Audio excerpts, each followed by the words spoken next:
Hello, my name's SuAndi, and I'm here to talk about my poetry collection titled Leaning Against Time. I'm a performance poet, essentially, which is what makes this collection perhaps a little bit different from other publications by Carcanet, in that the pieces in the book were not selected by me, but by John, with approval, I suppose, by Michael. I'm hoping that this little video will tempt you to buy the book, and I hope enjoy it. So a little background information. My name is SuAndi. I'm from Manchester. I'm very much from Manchester. I am the second child of my parents, my late brother Malcolm, known locally as Assassin, and my mum, who originally was called Peggy, and then went posh, became Margaret. And in fact, I was told not to call her Mam after a certain age, I can't remember the age, and she became my mum. And my father, a Nigerian called Thomas Jabus. There is a little rhyme that sums up what I was like as a child. There was a little girl, had a little curl right in the middle of her forehead. And when she was good, she was very, very good. And when she was bad, she was horrid. I wasn't a nice child. I was a pretty child. I was quite popular, but I wasn't too nice. I was a bit of a snoop. You couldn't leave me in anybody's house. I'd be in the drawers. I wanted to know more about people's lives. And in a way, as I've grown older, not too old, I've realised those are the voices that I try to capture in my writing. The poetry that's in this book spans many years. And when John first gave me his selection, I couldn't remember half the pieces. And some of them was like, oh my God, no, take that out. So naive. But I like voices. And when I first started to perform, it was important for me that the audience could see past me being a black woman. So some of my voices are white women, men of any race, children, the unheard. Because I was quite conscious in school growing up that there were people around, including myself, who people weren't interested in, but had something to say. We cannot all be heroes and sheroes. Ordinary people have such extraordinary lives, and yet we rarely get a chance to hear those lives. People might say, oh, we've got reality TV. That's rubbish. That's pretense.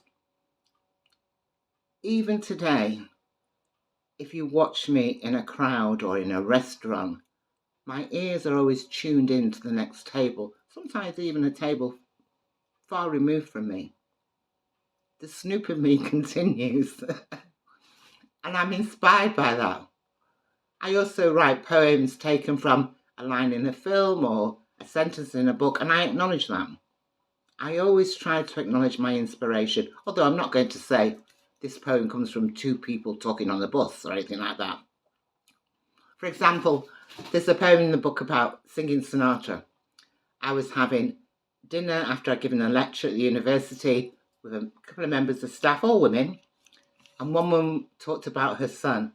And as soon as she started talking, I knew I had this poem. I remember at one point wanting to say, shut up, because I was writing in my head.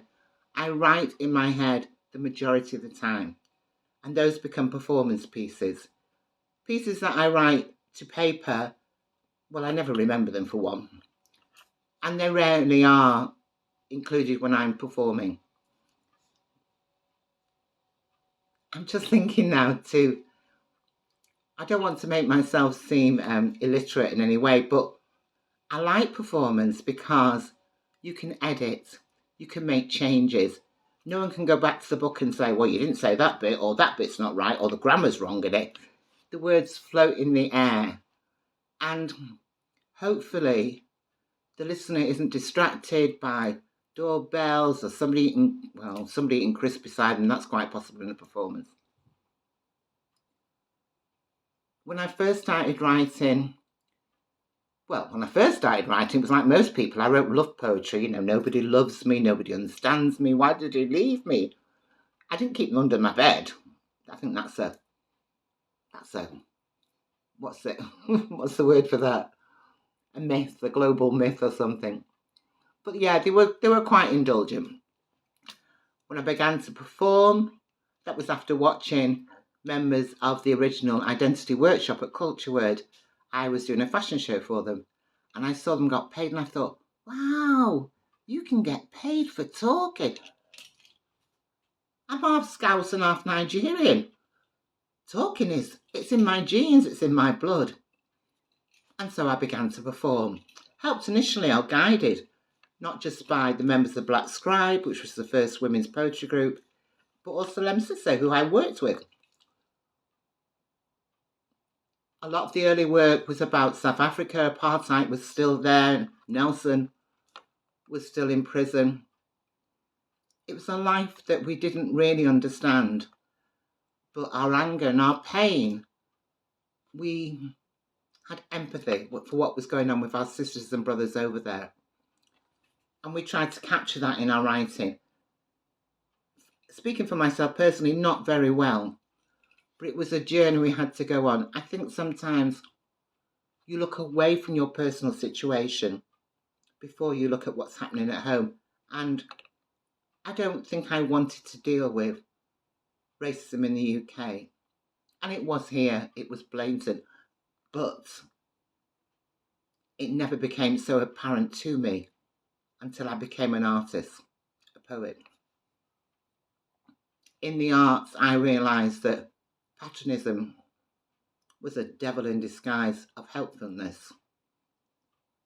That people who said they wanted me to speak, not me, the collective me of Black voices, didn't want us to speak too loud or with too much honesty.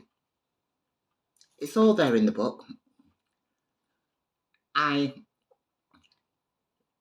expanded my writing to the ordinary.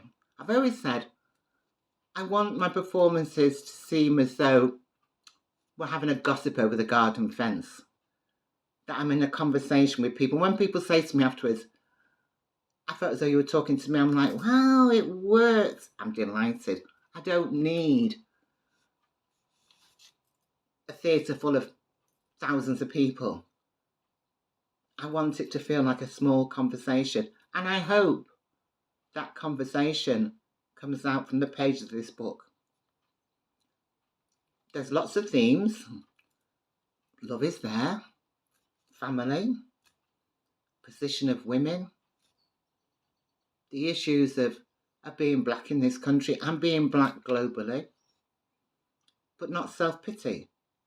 I don't do self-pity.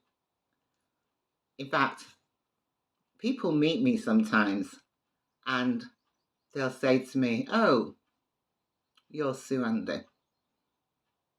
And other people meet me and say, wow, you're SuAndi. That first way my name is said, I know that they've also almost been pre-warned about me. I hope you can read the book without taking that warning on and just enjoy the work for what it is. I am not a female Shakespeare. I don't, and this is not modesty. I'm never going to be the greatest poet in the world. These are very simple gatherings of words together in a way that I hope is musical to you, the reader. Now, on the point of music, the second half of the collection is the libretto of Mary Seacole, the Black Jamaican nurse who went to the Crimea to support the soldiers. And I've told this story before. When Larry Coke, the director, asked me to write the libretto, I didn't know what one was, didn't know how to spell it, couldn't look it up. And then eventually I understood what he wanted me to do. And I thought I got the music and wrote the words on top easy. I was horrified to find out that I had to write the words first and then it went to the composer. The first submission I sent was awful. And my good friend Greg Edwards, the DJ, said, just write the way you would write normally. And in that way, I hope I captured not just the voice of Mary Seacole, but the soldiers, the reporter, all of the cast. And as I watched that performance in Covent Garden when we opened to a sellout week, I looked down on the stage and thought, wow, I wrote that. And in a way, I forgot I'd written it because all these voices came through to me and spoke to me. So again, I hope that happens to you when you read the book. I think Carcanet have put so much trust in me with this collection. It's huge. It's worried me so much.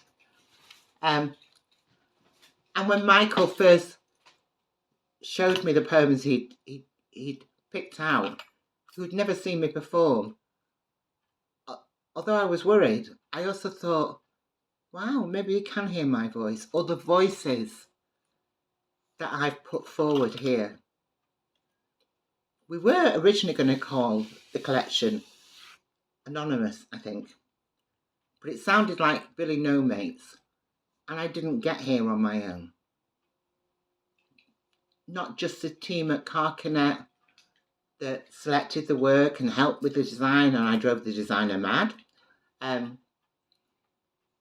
but people who've helped me through my career, who have helped guide me, assisted me, helped correct my bad English and grammar, punctuation flaws. Leaning Against Time was my idea. The poem was already written, and I've always felt in a way that I've been waiting to, not to be seen and heard, but waiting to be